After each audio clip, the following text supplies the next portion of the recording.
El libro de Josué, que fue el que hemos recientemente terminado de estudiar, nos enseñó cómo Israel entró a la tierra prometida. Este lugar que el Señor llama su reposo, el reposo del Señor. Y no era porque era un lugar lleno de camas y de lugares para acostarse, no. ¿Por qué se le llama el reposo? ¿Ah? ¿Descanso? Sí, pero no. Hay algo más que descanso. Consuelo está más cerca. Reflexión. Comunión. Eso es lo que podemos describir como lo que es el reposo en la Biblia. Comunión. Al séptimo día Dios reposó y ese reposo implica tener comunión con su obra. Y ahora vimos en Josué a Israel en la tierra prometida. Es el lugar de Dios para vivir en comunión con Dios. Ese era el ideal. Pero lo cierto es que también, como vimos en la serie que acabamos de terminar, esta microserie del Nuevo Pacto, Israel no podía amar a Dios ni obedecer al Señor. ¿Y alguien se acuerda cuál es la razón fundamental por la cual Israel no podía amar a Dios? ¿Dónde radicaba el problema? Porque no tenía el corazón correcto. Ese era el grave problema. Ahora estamos 660 años después de los sucesos de Josué. Durante todo este tiempo, Israel no ha sido otra cosa sino un pueblo infiel al pacto de Dios. Y la paciencia de Dios ha sido muy extensa, más de 6 siglos de paciencia, pero está a punto de llegar a su final. El libro de Miqueas se caracteriza por el anuncio de la llegada del juicio de Dios sobre su propio pueblo. Pero también el libro de Miqueas se encarga de mostrarnos claramente que aunque Dios va a castigar a su pueblo, no lo va a destruir, sino que se va a reservar un remanente por misericordia para cuidarlo y traerlo de regreso. Así que antes que comencemos en sí a estudiar el texto, me gustaría que viéramos algunos aspectos importantes del libro de Miqueas. Miqueas se le llama un profeta menor, y no porque fuera de poca importancia o porque fuera chatito, ¿no es cierto?, bajo en tamaño. ¿Alguien sabe por qué se les llama profetas mayores y menores? Por la cantidad de texto que escribieron. Isaías, por ejemplo, el libro de Isaías tiene 66 capítulos. Jeremías, otro profeta mayor, tiene 52 capítulos.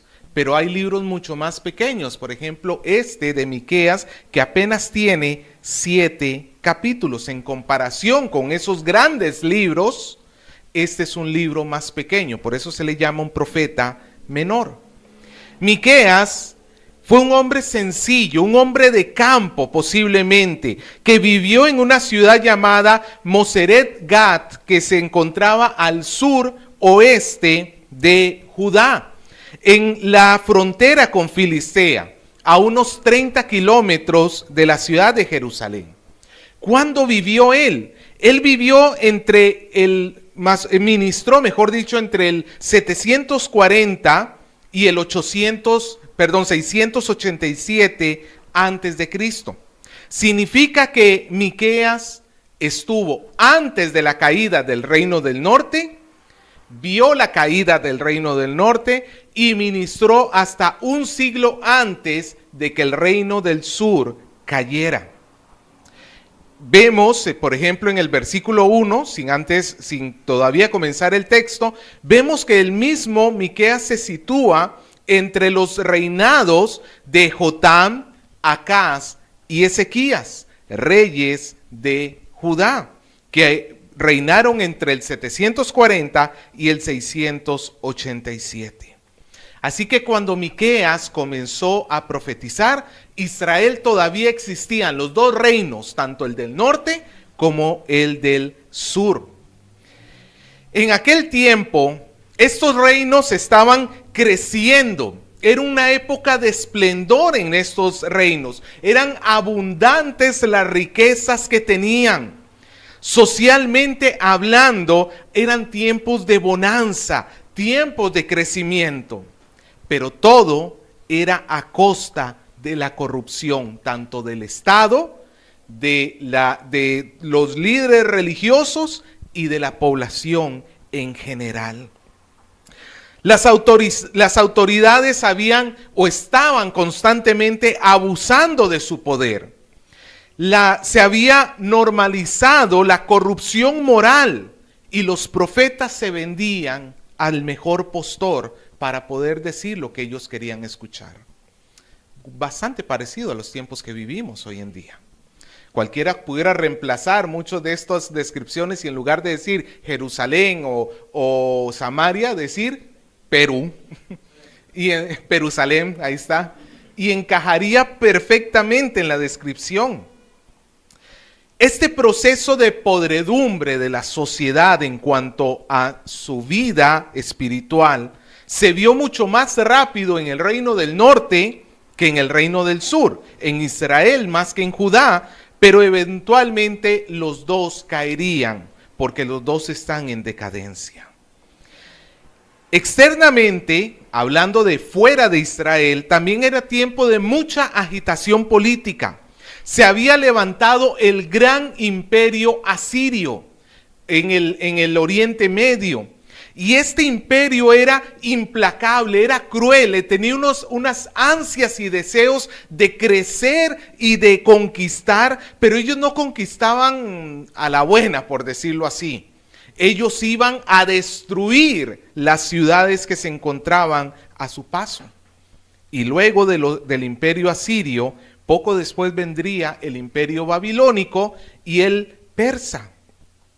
Es en este escenario de decadencia que Dios llama a Miqueas para que profetice en su nombre. El mensaje de Miqueas es fuerte.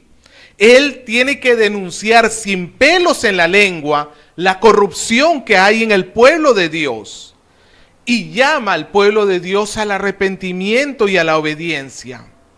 Miqueas tiene la responsabilidad de anunciar que el juicio de Dios es inevitable. No es como en el caso de Nínive, que ellos se arrepintieron y se volvieron. Israel no se arrepentiría nunca. Y por tanto el juicio vendría sin lugar a duda. Porque había sido constante su rebelión contra Dios. Las imágenes que utiliza Miqueas para describir el juicio de Dios, como lo vamos a ver un poco más adelante, son terribles. Son imágenes de dolor, son imágenes dignas de una película apocalíptica que pudiera fabricar Hollywood el día de hoy. Pero su mensaje no solamente iba a ser de destrucción. El mensaje de Miqueas guardaba también la promesa de que Dios iba a rescatar un remanente. La palabra remanente tiene una importancia grande en Miqueas. Así que Miqueas anima al pueblo a tener esperanza en medio del juicio. Que en medio de la destrucción, el Señor también salvaría. Y es que el tema de Miqueas gira en torno a estos dos temas: juicio y salvación. Ahora, ¿cómo podemos dividir la estructura de Miqueas? Esto rápidamente, es un libro corto, podemos dividirlo, algunos lo dividen en 3 partes, pero a mí me parece de repente más adecuado dividirlo en 4 partes. Los capítulos 1 y 2, donde hay una denuncia de las autoridades civiles y religiosas, pero Miqueas termina con la promesa de que Dios va a levantar a su rey pastor que va a guiar a su pueblo de regreso. En Miqueas capítulo 3 y la primera parte del 4 hay una acusación hacia los líderes y un anuncio del juicio de Israel, pero termina con la promesa de que Dios va a exaltar su templo con su presencia y que las naciones van a venir a buscarle. En la mitad del capítulo 4 hasta el 5 encontramos una serie de poemas respecto a la esperanza de Israel y las naciones. Israel va a ser juzgada, pero Dios va a restaurar su pueblo y va a traer a su rey. Y finalmente, en los capítulos 6 y 7 de Miqueas, se denuncia una vez más la injusticia social, pero Dios va a sostener su palabra de salvación por la promesa que le hizo a Abraham. Ahora sí, habiendo repasado rápidamente lo que es el libro de Miqueas, empecemos a leer el texto en sí mismo. El libro comienza con esta poderosa declaración, versículo 1. Palabra de Jehová que vino a Miqueas de Moreset en los días de Jotam, Acaz y Ezequías, reyes de Judá, lo que vio sobre Samaria y Jerusalén. Es claro que lo que leemos en este texto no es el invento de Miqueas, no es su análisis político, sociocultural de la situación, no es ni siquiera la opinión que tiene Miqueas. Lo que leemos en este libro es la palabra que Dios le reveló a Miqueas referente a Israel y referente a Judá. En la revelación nadie hubiera podido entender el trasfondo verdadero de lo que estaba sucediendo si Dios no lo revela, en este caso, al profeta Miqueas. Lo que tenemos en manos es la sentencia judicial de Dios que ha firmado contra su propio pueblo por la impiedad, por la infidelidad, y Miqueas tiene el encargo de anunciarlo a los oídos de todo Israel. Esto hace de Miqueas un profeta. Él habla en nombre de Dios. Pero quiero que observe que la labor del profeta tenía que ver con el desarrollo del plan de Dios. Sabemos que Dios iba a castigar al pueblo, claro que sí, por su infidelidad. Ya Moisés siglos antes ya lo había anunciado: ustedes no podrán obedecer a Dios. Ya estaba anunciado eso, estaba dentro del plan del Señor, porque el Señor iba a traer a la larga la salvación. Ese regreso que iba a ser del cautiverio iba a ser un anticipo de la verdadera liberación que iba a hacer el Señor con su pueblo, que íbamos a encontrar en nuestro Señor Jesucristo. Los profetas tienen que ver, amado hermano, no con la adivinación del futuro. Los profetas tienen que ver con el anuncio del gran plan de Dios para la historia de la humanidad. Del plan de Dios en la gran historia bíblica. Los profetas estaban allí para marcar el camino que el Señor estaba haciendo para la nación de Israel, hasta que llegara el momento de la culminación máxima de la profecía, que ¿quién es? Cristo. Por eso es que el último profeta del Antiguo Testamento, ¿quién es? Juan el Bautista, el que termina señalando a Jesús y decir: he allí el Cordero de Dios que quita el pecado del mundo. Y si bien es cierto, en el Nuevo Testamento encontramos figuras que se le llaman profetas, pero esto tiene que ver más con la proclamación de la palabra de Dios, proclamación del mensaje ya revelado de Dios, más que con adivinaciones futuras. El ministerio de Miqueas se desarrolla entonces a lo largo de los reinados de estos tres reyes: Jotam, Acaz y Ezequías. Es curioso porque los tres son reyes del sur, reyes de Judá. En el norte también habían reyes. En ese mismo tiempo reinó en el norte Peca y Oseas, que no es lo mismo que el autor del profeta del libro de Oseas. Era otro rey, era un rey llamado Oseas. Pero Miqueas no los menciona siquiera. Para Miqueas, los reyes del norte es como si no existieran. Es como si no existieran. ¿Por qué? Posiblemente porque Miqueas reconocía que el único reinado verdadero que Dios había dado sobre el pueblo de Israel, ¿a quién se lo había dado? A David. justamente Jotam, Acaz y Ezequías, todos eran descendientes de David. Dios le había dado el reinado de Israel a David. Los reyes del norte no eran otra cosa que usurpadores del poder que el Señor les había dado. Y posiblemente por eso Miqueas ni siquiera lo reconoce. Solamente se mencionan los reyes del sur, aunque su mensaje va a ser para toda la nación. Así termina el versículo 1 diciendo: lo que vio sobre Samaria, Samaria es la capital del reino del norte, Samaria es la capital de Israel, y sobre Jerusalén, la capital del reino del sur, de Judá. El Dios que le ha dado a conocer a todo esto a Miqueas es el Dios que está hablando acá. Dios va a tratar con toda la nación por igual. Versículo 2, ahí comienza el anuncio del juicio del Señor. El anuncio comienza con ¿qué palabra? Oigan, escuchen, es un llamado a las naciones. Dice, versículo 2, oíd pueblos todos. Está atento tierra y cuanto hay en ti. Y Jehová el Señor desde su santo templo, sea testigo contra vosotros. Con esta palabra, oíd, van a empezar los tres juicios que hace Miqueas sobre Israel. ¿A quién llama Miqueas a oír? A todos los pueblos. Está literalmente llamando a toda la tierra. Es, por decirlo así, como si Dios estuviese haciendo un juicio.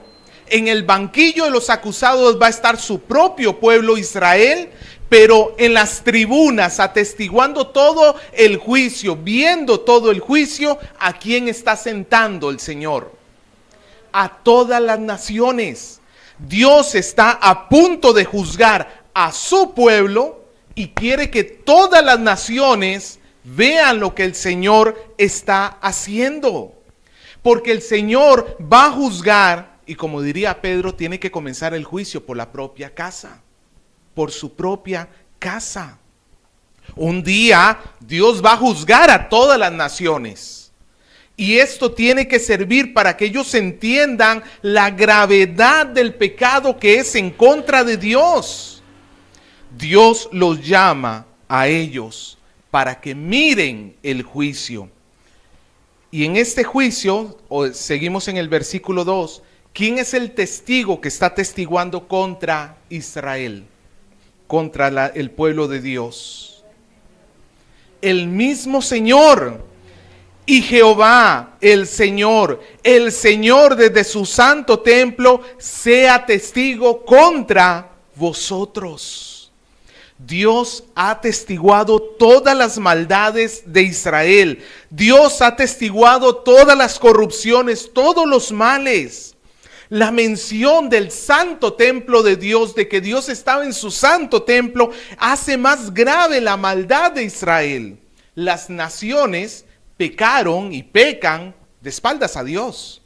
No conocen a Dios, no tienen la ley de Dios. Pero el templo, ¿qué representa?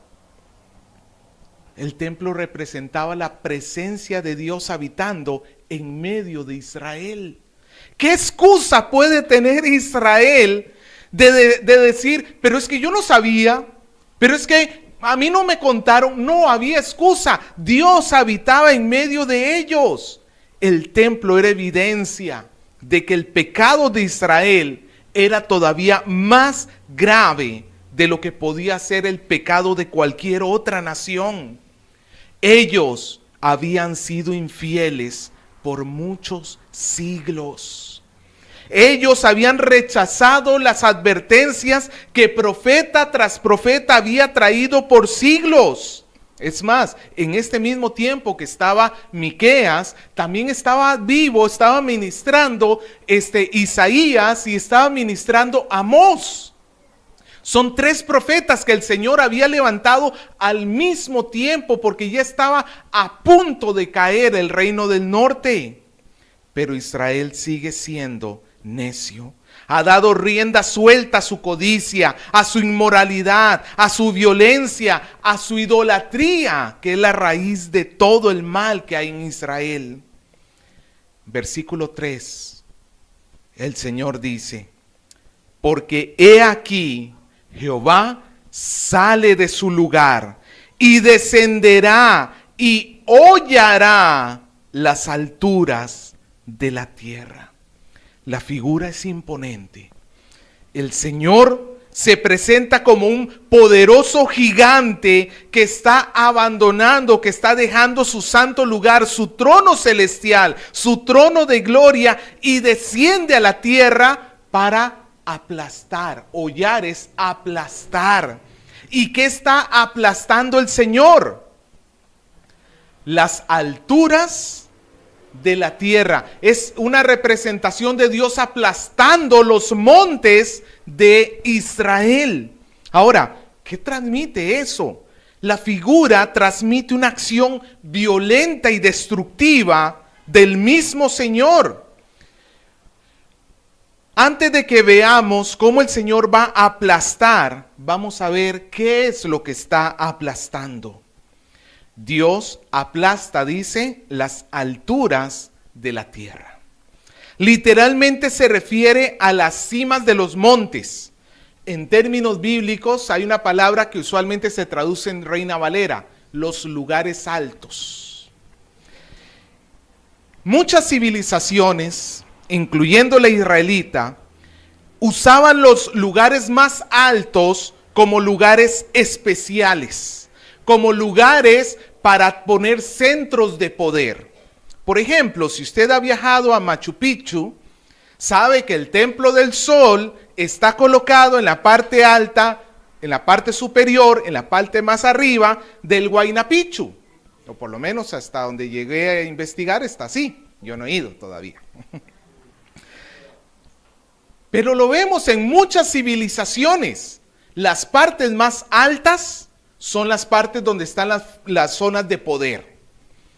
Es más, la cima implica eso, poder y gloria. ¿Por qué construimos rascacielos el día de hoy? Para mostrar nuestra humildad y nuestra... No, porque un magnate construye un rascacielos. ¿Dónde pone su oficina? A ras del piso, en el sótano todavía, en el -5. Lo pone hasta arriba de todo. ¿Por qué? Porque eso demuestra poder. Yo estoy sobre los demás. Yo estoy arriba. Pues en aquel tiempo, al igual que el día de hoy, estos lugares altos eran utilizados para poner los centros políticos y los centros religiosos. Eran en estos lugares donde, por ejemplo, se construían los palacios de los reyes. Claro, también tiene una ubicación militar bien pensada, porque para poder atacar un palacio, cuando fuimos hace un año a Italia, fuimos a visitar un castillo, y ese castillo estaba justo en la cima de una montaña. ¿Por qué? Porque obviamente si tú vas a atacar un castillo y lo pones arriba, tú tienes que ir subiendo. Es más difícil poderlo atacar. Y los de arriba la tienen más fácil. Pueden atacar hacia abajo. Tienen la ayuda de la gravedad. Lo mismo sucedía en aquellos tiempos. Aparte que en los lugares altos se hacían los lugares de idolatría. Usted recordará que en la ley del Señor constantemente se le recuerda al pueblo que no tenga esos lugares altos, porque ahí era donde se ponían las estatuas de los ídolos para sus rituales. Eran los lugares entonces de adoración religiosa, idolátrica, y eran los lugares donde el gobierno exhibía su poder. Esto era la crema innata de la sociedad. Pues a esos lugares altos, ¿qué está haciendo el Señor? Aplastándolos. El Señor desciende de su trono de gloria para hollar los lugares altos, esos centros de corrupción. La imagen que nos transmite Miqueas es propia de una película apocalíptica, versículo 4. Y se derretirán los montes debajo de él, y los valles se hendirán como la cera delante del fuego, como las aguas que corren por el precipicio. Miqueas. Cuando menciona algún otro profeta, usted ya sabe que estoy hablando de Miqueas, ¿ok? Miqueas nos presenta una imagen catastrófica. Una imagen llena de fuego en las montañas que son derretidas, que corre como si fuera agua. Quizás Miqueas lo que tiene en mente es un volcán en erupción que está botando toda la roca fundida, que está corriendo como si fuera cera derretida. Ahora, ¿qué significa esto? Es una representación. No literal, no es que iba a haber un desastre natural en la zona. Iba a suceder algo mucho peor. Iban a llegar los asirios para destruir todo el reino del norte. Dios usaría al imperio asirio para traer esta destrucción que se iguala a una catástrofe natural, a un volcán en erupción. Dios iba a utilizar al ejército asirio para traer este intenso dolor. Pero este ejército no iba a llegar a negociar, sino que iba a llegar a arrasar con todo Samaria. Iba a llegar a destruir todas las cosas. Es más, el imperio asirio, tal va a ser la destrucción que va a arrasar con todo el reino del norte, con Samaria, y va a arrasar con parte del reino del sur.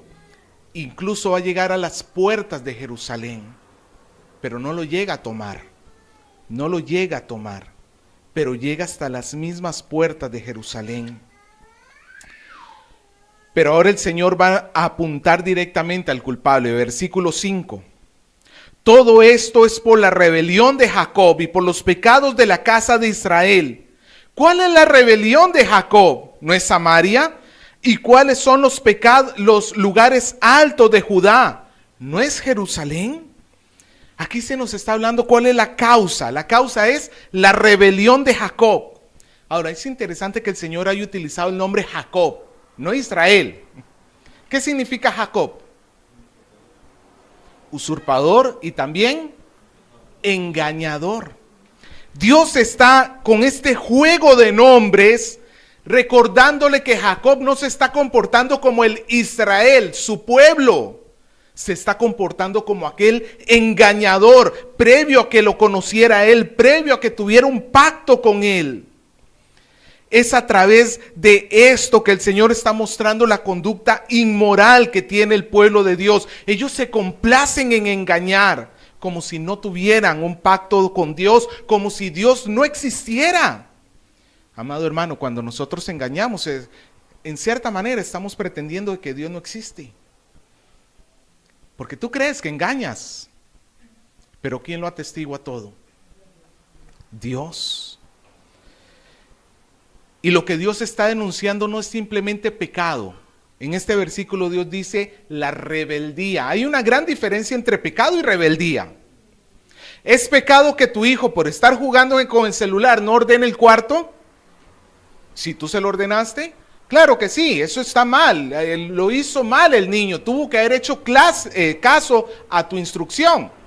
Pero no lo puedes llamar una rebeldía. Ahora imagínate un hijo que se le planta a su padre y le dice, ¿y tú qué? Y trata hasta de levantarte la mano para pegarte. Eso ya va más allá de un pecado. ¿Cómo le podemos llamar a eso? Eso sí ya es una rebeldía. Israel ya no estaba simplemente en la categoría pecado. Israel está en la categoría rebeldía, en abiertamente oponerse al Señor, en ser hostil continuamente hacia el Señor. Y todo esto desde su capital, Samaria. Samaria era la capital del norte, una ciudad esplendorosa, una ciudad donde el palacio había sido construido con los más finos acabados. Se dice que el palacio de Samaria era sin igual en todo Palestina, pero también era la cuna de la rebelión, porque sus reyes eran perversos, inclinados a la idolatría, crueles y violentos. Pero lo más extraordinario de todo, amado hermano, ya sabemos que Samaria era pecadora, pero a mí lo que más me sorprende es el final del versículo 5. ¿Y cuáles son los lugares altos de Judá? ¿No es Jerusalén? Los lugares altos, ¿dónde que eran? Lugares de idolatría. ¿Sabe qué había en la punta del monte en Jerusalén? ¿Qué habían construido en la punta de ese monte que quedaba dentro de Jerusalén? El templo. Dios está llamando a esa punta, a ese lugar alto de Jerusalén, donde estaba su propio monte, su propio templo. Dios lo estaba llamando simplemente un lugar alto, porque Israel había pervertido la religión que el Señor les había dado. Más adelante el Señor Jesucristo diría: ustedes han hecho de este lugar cueva de ladrones. Es lo que tenemos acá, un pueblo completamente corrupto. Así que se da la sentencia final, versículo 6. Haré pues de Samaria montones de ruinas y tierra para plantar viñas, y derramaré sus piedras por el valle y descubriré sus simientes. Aquella fantástica ciudad de Samaria, aquel lugar de esplendor y de gloria, va a ser destruida a tal punto que la gente que lo vea va a decir: esto está listo para plantar. Usted sabe que para plantar hay que preparar el terreno, hay que sacar piedras, hay que tenerlo todo listo. Pues Israel iba a sufrir tal destrucción que la gente que lo viera diría: esto está listo, ya no hay ni piedra. Imagínense plantar aquí en la ciudad. ¿Usted sabía que todo esto antes era una plantación? Creo que eran camotes, si más no me equivoco. Por ahí vi, yo obviamente no estaba, pero sí he visto en fotos y en historias. Y Ciudad del Pescador, creo que eran camotes, me parece que lo que se sembraba. Ahora trate de sembrar camotes. Y no porque la tierra no se pueda, es que la tierra está cubierta de edificios. Está cubierta de veredas, está cubierta de calles. Si quisiéramos volver a hacer Ciudad del Pescador un sembradío, ¿qué habría que hacer? Derribar todo. Eso es lo que el Señor está diciendo acá. Samaria va a ser tan destruida que va a ser una tierra para plantar viñas. Sus piedras, todo va a quedar destruido. Y efectivamente, en el 722, 20 años después de que Miqueas comenzara a profetizar, efectivamente el rey Sargón II tomaría la ciudad de Samaria después de sitiarla por 3 años. Y amado hermano, los asirios eran brutales. Ellos llevaban la política: vamos a destruir esta ciudad para que la próxima no se nos oponga. Ellos lo que hacían era castigar. Si una ciudad se oponía, la castigaban todavía peor cuando la conquistaban.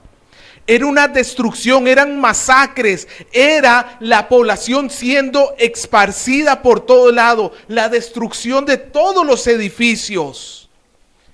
Todo esto sucedió sin que faltara una sola palabra.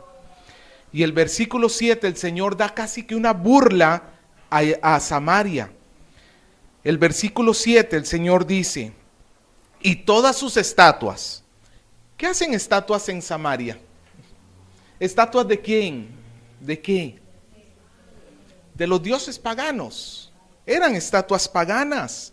Todas sus estatuas serán despedazadas y todos sus dones serán quemados en fuego, y asolaré todos sus ídolos, porque de dones de rameras los juntó y a dones de rameras volverán. Samaria se había hecho gloriosa, se había hecho muy conocida, se había crecido muchísimo porque habían templos allí que practicaban la idolatría, pero esta idolatría se le llamaba a través de la prostitución sagrada. ¿Qué es esto? Resulta que en estos templos paganos habían hombres y mujeres que servían de prostitutas, donde el adorador iba para recibir el favor de los dioses, llevaba dinero para comprar una prostituta, literalmente. Entonces se juntaban dos graves pecados. No solamente era el grave pecado de la prostitución, sino que iba juntado con la idolatría, porque se utilizaba para pedirle favores a un dios falso. Y la ciudad había acumulado tanto dinero con esta forma, y así se había hecho rica. Esos dones, esa riqueza que había recibido por medio de la idolatría, el Señor está diciendo que lo va a destruir. Las estatuas van a ser destruidas, los dones van a ser llevados fuera. Lo curioso es que estas estatuas no van a poder hacer nada para frenar la ira de Dios, a tal punto que los asirios van a tomar el dinero de Samaria para regresar a sus tierras y gastárselo en sus propias prostitutas sagradas. Lo que allá se ganó a precio de prostituta va a ser arrancado para que ahora por allá se lo gasten también en prostitutas. Así, por eso dice el versículo 7, y todas sus estatuas serán reemplazadas, despedazadas, todos sus dones serán quemados en fuego, y asolaré todos sus ídolos, porque de dones de rameras los juntó, y a dones de rameras volverán. Amado hermano, lo que tenemos acá es una escena de destrucción. Esto nos tiene que llevar a pensar en algo. ¿Por qué Dios no trae un juicio similar el día de hoy para nosotros? Porque no me diga que estamos mejor que ellos. No me diga que estamos mejor que ellos. Como sociedad estamos cada vez peor. Justamente esta semana hablábamos con mi esposa y yo le decía, estamos entrando en una nueva era de oscuridad. Si usted se pone a ver lo que está sucediendo hoy con las nuevas generaciones, donde ya no les importa nada, no les importa absolutamente nada, no les importa manifestar su pecado abiertamente, con orgullo decir que están pecando, y literalmente te dicen, y si tú no quieres o no aceptas lo que yo pienso, tu problema ya no es el mío. Vamos para una generación cada vez en más decadencia. Y amado hermano, si esto hizo Dios con su propio pueblo, ¿qué de los que no son su pueblo? ¿Qué de los que no son su pueblo? ¿Por qué Dios todavía no ha traído este juicio a esta nación? Pablo diría, porque el Señor está esperando en su paciencia que las personas se arrepientan. Tú tienes una función especial en medio de la sociedad, que es llamar a la gente al arrepentimiento. Amado hermano, nosotros, por un lado, pensemos, hemos sido quitados de este juicio. No hay condenación para el que está en Cristo Jesús. Esta condenación que vivió el pueblo de Israel ya no está sobre nosotros, ya no pesa sobre el pueblo de Dios, sobre la iglesia del Señor. Pero vivimos en una sociedad digna de ser castigada, como nosotros también éramos dignos del castigo. Si el Señor nos limpió, si el Señor nos libró, no fue porque nosotros fuéramos una suerte de élites súper limpios y que nunca pecamos. Fue simple gracia y misericordia. Fue compasión de ti y no algo que tú hubieras hecho. Pero seguimos viviendo en una civilización digna del juicio de Dios. Y déjame decirte algo, el juicio va a llegar. Tarde o temprano, el juicio va a llegar.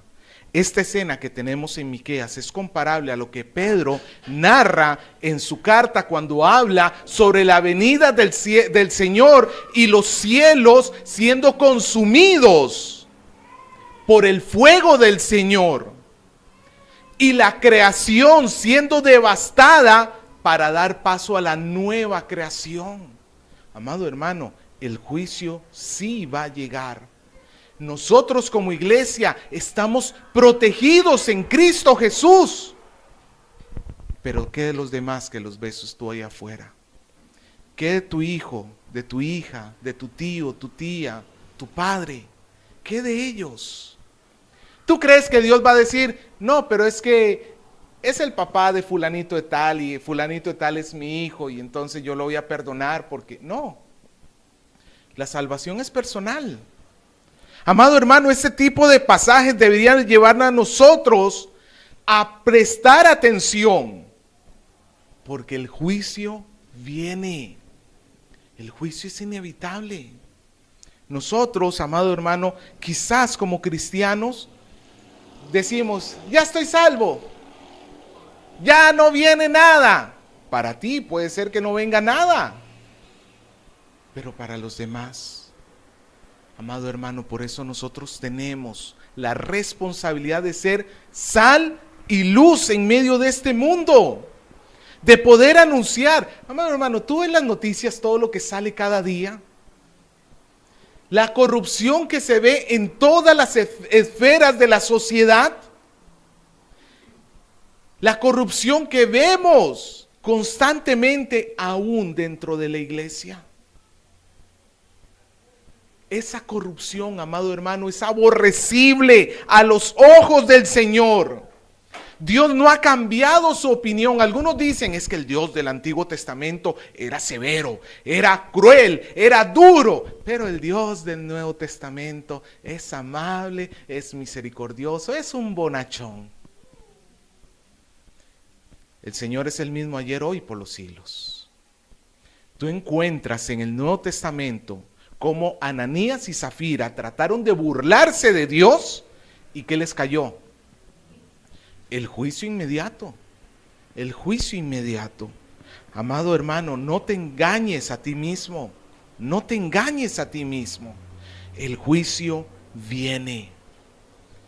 Y la única solución para esquivar el juicio de Dios, para no tener que recibirlo en nuestra propia carne, la única salvación es Cristo Jesús. Es que Él ha pagado por nosotros.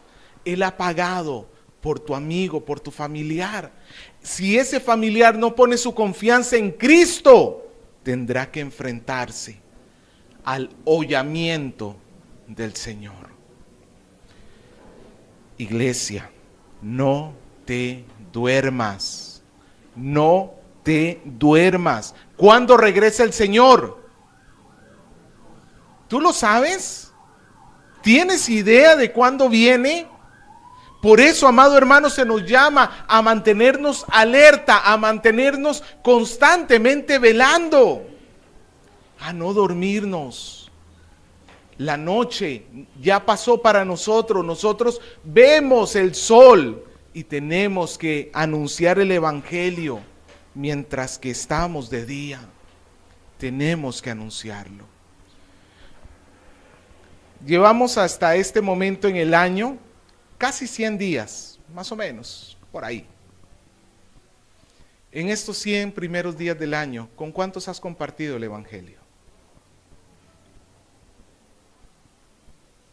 Bueno, ya, los 365 días pasados, desde el 7 de abril del 2023 hasta el 7 de abril de que es hoy, ¿con cuántos has compartido el evangelio? Yo espero que tu registro no sea con ninguno, pero también espero que no simplemente sea 1, 2, sino que tú puedas compartir verdaderamente con otro la salvación del Señor. Y si tú no conoces al Señor, hoy es día de venir a Él en arrepentimiento y fe. Hoy es día de venir al Señor, de pedirle perdón, porque su palabra dice que Él fue molido por nuestros pecados. el castigo de nuestra paz fue sobre él. Y por sus llagas todos fuimos sanados. Ese es nuestro Señor, aquel que recibió el castigo de Dios para que nosotros pudiéramos recibir la justicia, la justificación de nuestros pecados.